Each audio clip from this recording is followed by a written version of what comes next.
الراجل اللي بيدافع عن واحد متحرش، احب ابشرك وانورك ان انت جواك متحرش صغنون مستني ياخد فرصته، ودفاعك عن المتحرش ما هو الا دفاع عن رغباتك المكبوته. كان في زيتونه كنت هموت عليها.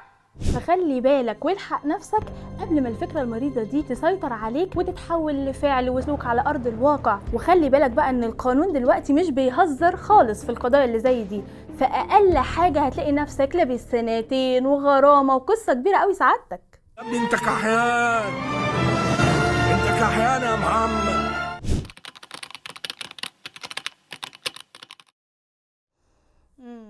الست بقى اللي بتعمل كده عندها سببين ملهمش تالت، واسأل بره. يا اما غيرانه قوي قوي قوي قوي فصرمها هو اللي طلع يدافع عن المتحرش، يا اما للاسف حصل فيها كده قبل كده وسكتت، فمحدش احسن من حد. وبالمناسبه دي كل ارقام المساعده لاي ضحيه تتعرض لموقف حقير زي كده.